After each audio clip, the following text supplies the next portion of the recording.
reproduksi manusia. Perkenalkan, nama saya Nadila Fitrianda.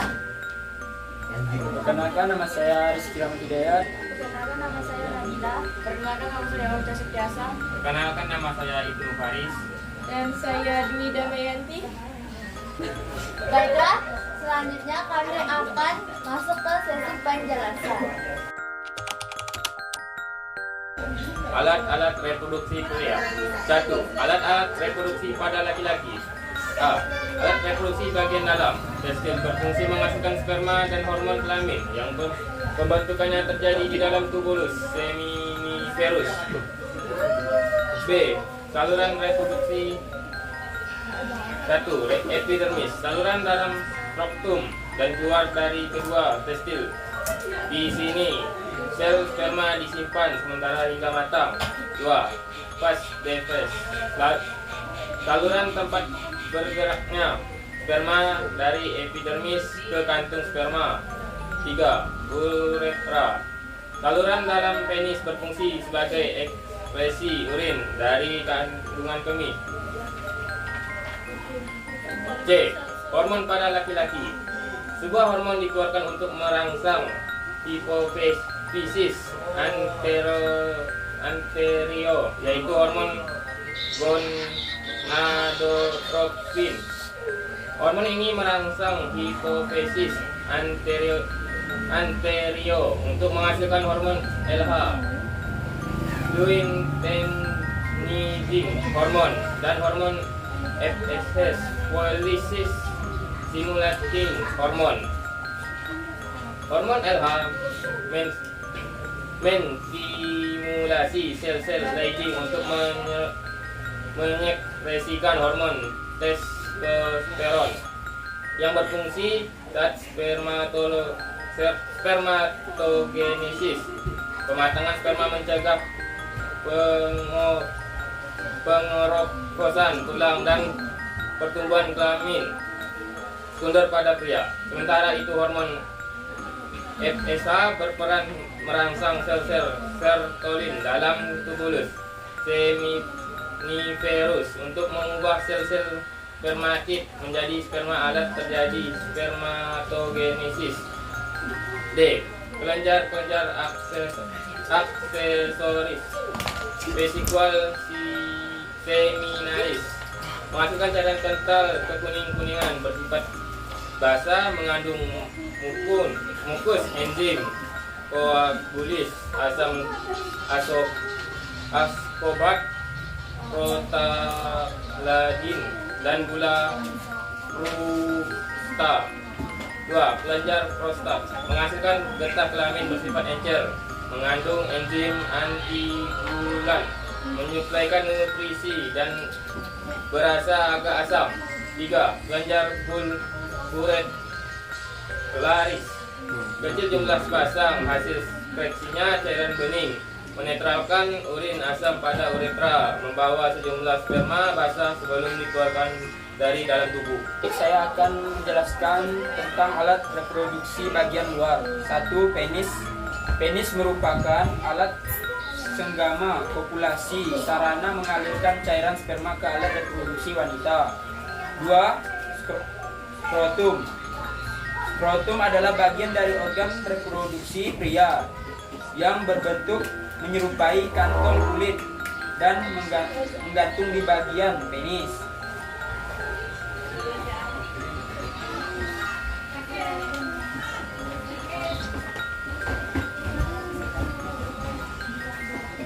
Spermatogenesis merupakan proses pembentukan sperma. Dinamakan spermatogenesis berada pada tubulus seminiferus di dalam testis.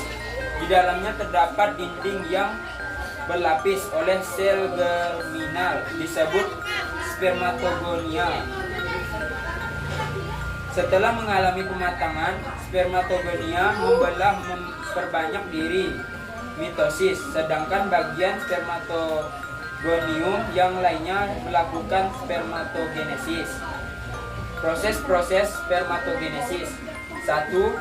Pada fase awal spermatogenesis, spermatogenium bersifat diploid atau mengandung 23 pasang kromosom. 2. Spermatogonium akan berubah menjadi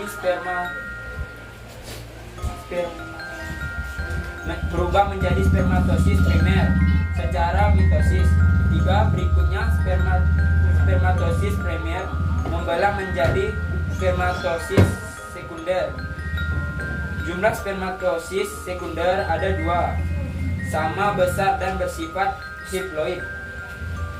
4. Melalui fase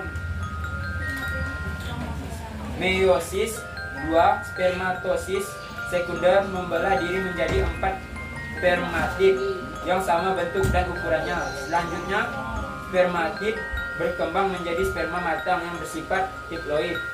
5. Setelah matang, sperma menuju saluran epidemis. Proses ini terjadi kurang lebih 17 hari. Energi yang digunakan proses spermatogenesis berasal dari sel Sertoli.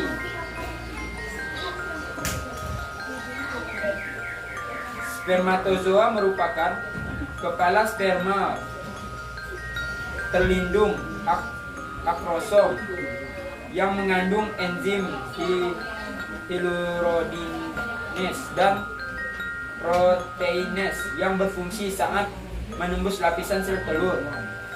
Pada tengahnya terdapat mitokondria kecil berfungsi menyediakan energi untuk menggerakkan ekor sperma.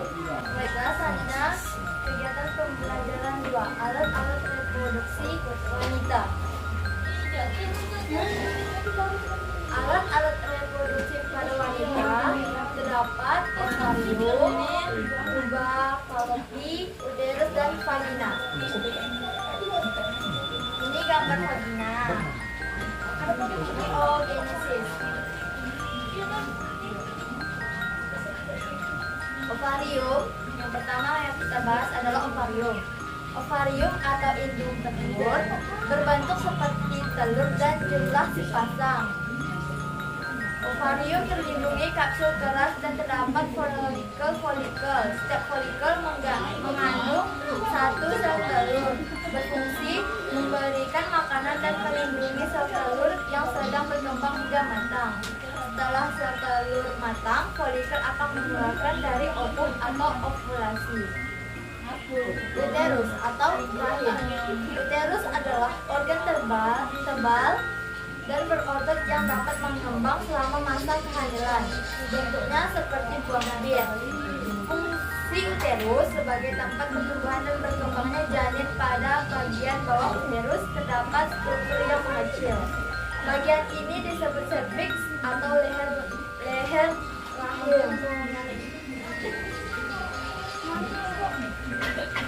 Lapisan penyusun uterus yakni lapisan terluar perimetrium, lapisan tengah yang berotot myometrium, dan selaput rahim atau lapisan terdalam endometrium. Lapisan endometrium mengandung banyak pembuluh darah dan lendir. Yang ketiga, vagina. Vagina merupakan saluran dengan dinding dalam berlipat-lipat dan memanjang dari leher rahim ke arah vulva. Panjangnya 7-10 cm. Bagian luar vagina berupa selaput yang menghasilkan lendir dari kelenjar Bartholin. Vagina berfungsi sebagai saluran kelahiran yang dilalui bayi saat lahir, juga berfungsi sebagai tempat kopulasi. Saluran reproduksi. Saluran reproduksi wanita berfungsi sebagai jalur sel telur menuju rahim, dinamakan saluran telur atau oviduk.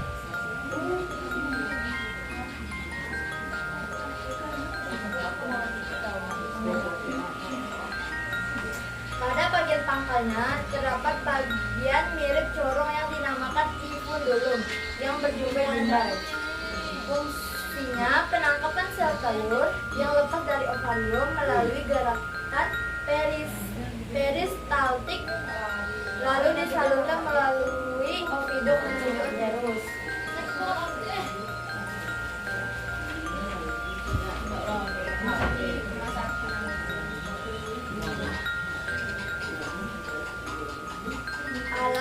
reproduksi luar wanita. Alat reproduksi luar wanita terdapat vulva, public bond, bibir besar, bibir kecil, klitoris, orificium erector, selaput darah atau hymen. Hormon pada sistem reproduksi wanita. Hormon gonadotropin merangsang kelenjar pituitari untuk menghasilkan hormon FSH. Hormon FSH merangsang pertumbuhan dan pemantangan folikel di dalam ovarium. Pemantangan folikel ini merangsang kelenjar ovarium mensekresikan hormon estrogen.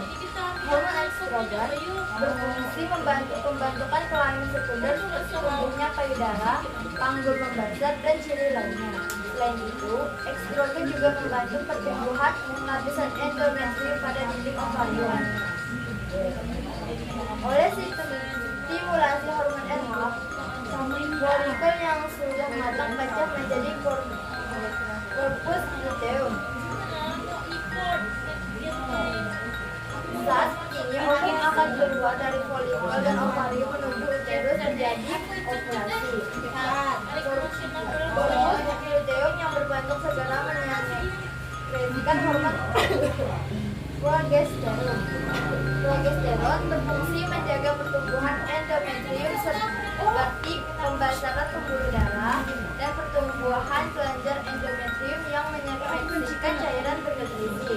Apabila ovum pada uterus tidak dibuahi, hormon estrogen akan berhenti. Akibatnya, corpus luteum tidak bisa melangsungkan sekresi hormon progesteron.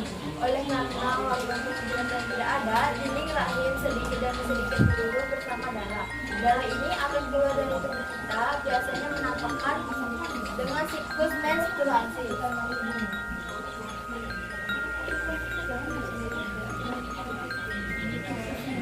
Proses pembentukan sel telur atau oogenesis. Di pembentukan sel telur. Oogenesis merupakan proses pembentukan sel telur di dalam ovarium. Sebelum sel telur atau ovum berbentuk, di dalam ovarium terlebih dahulu terdapat sel indung telur atau ogonium atau jamak yang bersifat diploid. Melalui pembelahan mitosis, ogonium menggandakan diri membentuk oosit primer. Menginjak masa pubertas, oosit primer pasca fase pembelahan mitosis 1. Pada fase ini, oosit primer membelah menjadi dua sel yang berbeda dan masing-masing bersifat haploid. Satu sel yang berukuran besar dinamakan oosit sekunder, sedangkan sel yang lainnya dengan ukuran lebih kecil dinamakan badan kulit primer. Pada fase berikutnya, oosit sekunder akan melanjutkan pada fase meiosis 2. Fase ini dilakukan apabila ada fertilisasi. Apabila tidak terjadi fertilisasi, oosit sekunder mengalami degenerasi. Namun, apabila ada fertilisasi, fase meiosis 2 dilanjutkan. Indikasinya oosit sekunder membelah menjadi dua sel, yakni satu berukuran besar dan satu berukuran lebih kecil. Sel yang berukuran besar dinamakan ootit, sementara sel berukuran kecil dinamakan badan kutub sekunder. Secara bersamaan, badan kutub primer juga membelah menjadi dua. Oleh karenanya, fase meiosis 2 menghasilkan satu ootit dan 3 badan kutub sekunder. Kemudian, satu ootit yang dihasilkan tersebut berkembang menjadi sel telur atau ovum yang matang. Sementara itu, badan kutub hancur atau oosit mengalami kematian. Supaya oosit dalam ogonium tumbuh dengan baik, pada permukaannya diselubungi oleh lapisan yang disebut folikel. Di dalam folikel terdapat cairan yang menggalakkan makanan untuk berkembangnya oosit. Folikel ini akan terus berubah hingga masa ovulasi. Awalnya, oosit primer diselimuti oleh folikel primer. Selanjutnya, folikel primer berubah menjadi folikel sekunder yang membungkus oosit sekunder. Setelah itu folikel sekunder berubah menjadi folikel tersier hingga folikel degraf atau folikel matang. Folikel degraf terbentuk pada saat masa ovulasi. Kemudian oosit sekunder lepas dari folikel dan segera folikel menjadi korpus luteum. Korpus luteum akan menjadi korpus albica jika sel telur tidak ada yang membuahi. Artinya tidak terjadi bayi. Selanjutnya menjelaskan tentang siklus menstruasi. Saat seorang wanita subur, siklus menstruasi merupakan suatu hal yang wajar. Siklus ini berlangsung kira-kira 28 hari pada setiap bulan. Pada wanita, siklus menstruasi melalui 4 fase. Yang pertama, fase menstruasi. Pada fase menstruasi, hormon yang berperan ialah hormon estrogen dan progesteron, mengalami reduksi pada sekitar 5 hari pertama menstruasi. Akibatnya, sel telur yang berada dalam lapisan endometrium pada uterus dilepas bersamaan dengan robeknya endometrium melalui pendarahan. Hasilnya, dinding uterus berubah menjadi sangat tipis. 2. Fase praovulasi. 5-14 fase praovulasi dimulai. Pada fase ini hormon yang berperan yakni hormon FSH dan hormon RH. Kedua hormon tersebut menstimulasi sel-sel folikel untuk menghasilkan hormon estrogen dan progesteron yang membuat lapisan endometrium yang luruh terbentuk kembali. Yang ketiga, fase ovulasi. Kurang lebih 20 hari, fase ini sekresi hormon estrogen sangat banyak.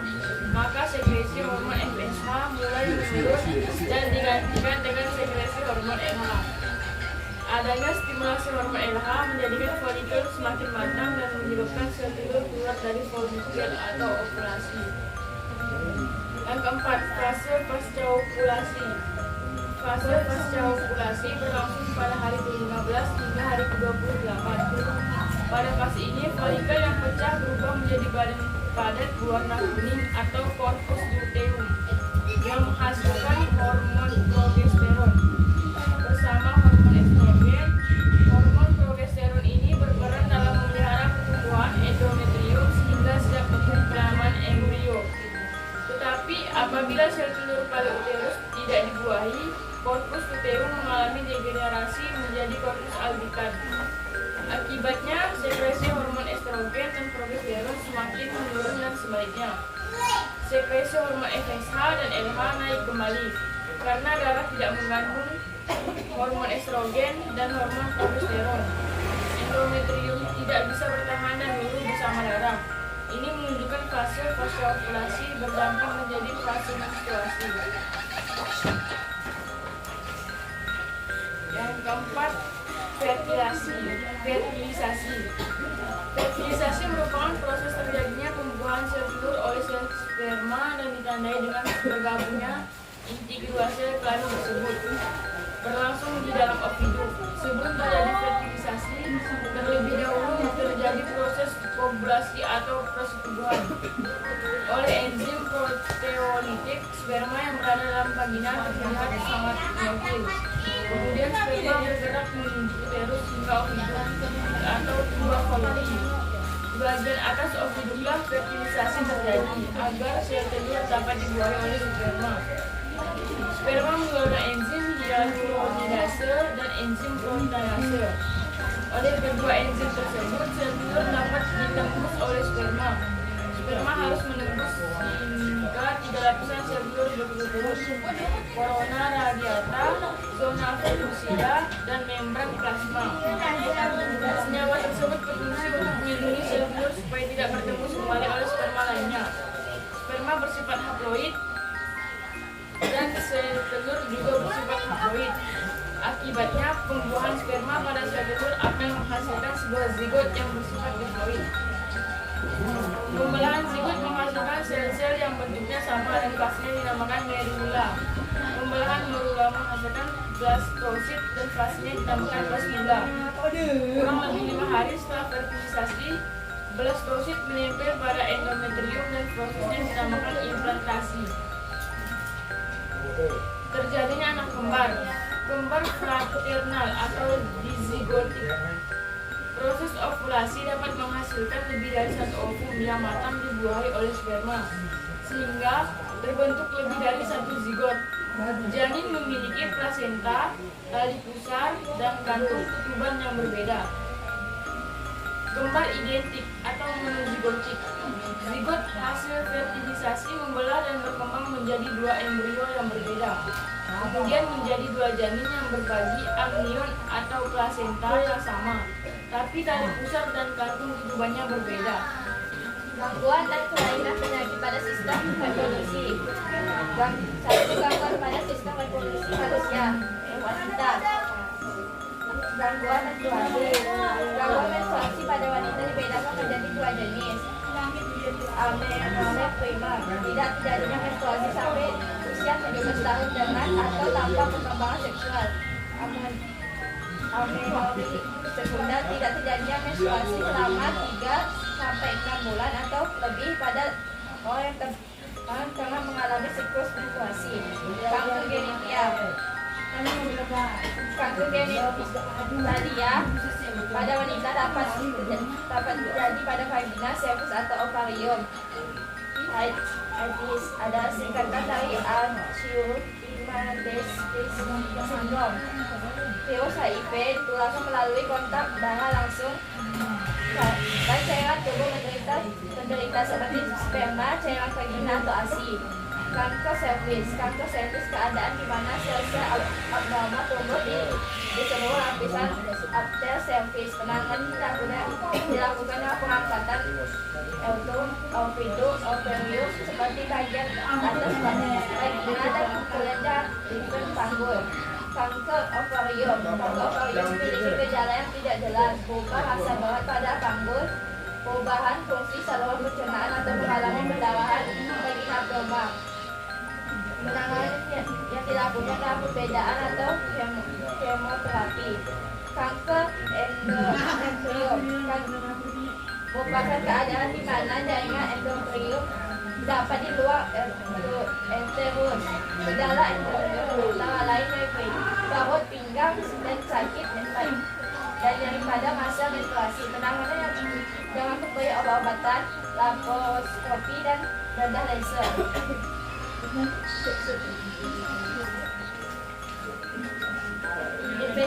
Infeksi vagina. Gejala awal yaitu keputihan dan timbul gejala penyakit wanita usia produktif. Penyebabnya antara lain akibat hubungan kelamin, terutama bila suami terkena infeksi jamur atau bakteri. Selanjutnya, gangguan pada sistem reproduksi pria. Berikut ini gangguan sistem reproduksi pria. 1. Hipogonadisme merupakan penurunan fungsi testis disebabkan oleh gangguan interaksi hormon, misalnya hormon androgen dan hormon testosteron. 2. Hipogonadisme merupakan kegagalan dari satu atau dua testis untuk turun dari rongga abdomen ke skrotum pada waktu bayi. Penanganan dengan cara memberi hormon human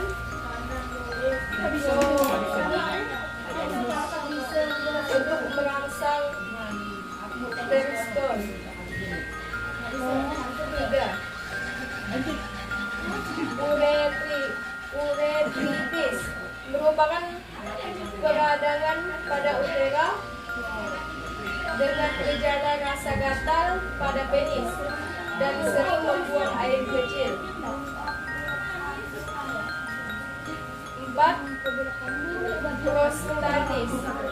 Prostatis adalah peradangan prostat. Penyebabnya Escherichia coli maupun bakteri lain. 5. Epididymitis adalah infeksi yang sering terjadi pada saluran reproduksi pada pria. Organisme penyebab E. coli, dan chlamydia. 6. Gonorrhoea.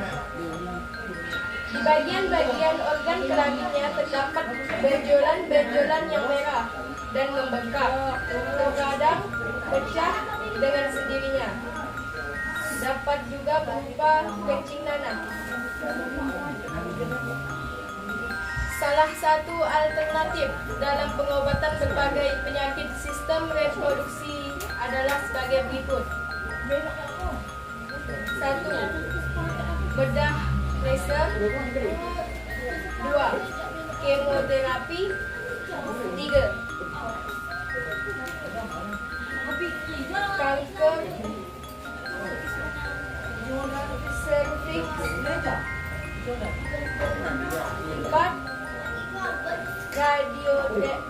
Radioterapi. Kesimpulan dari kelompok kami adalah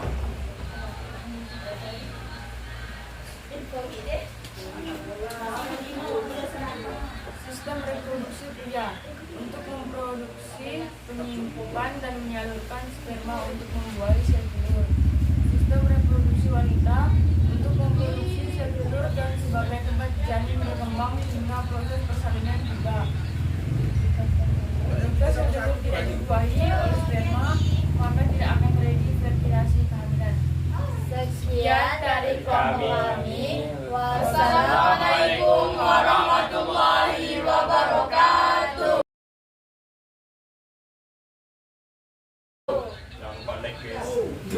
Like and subscribe.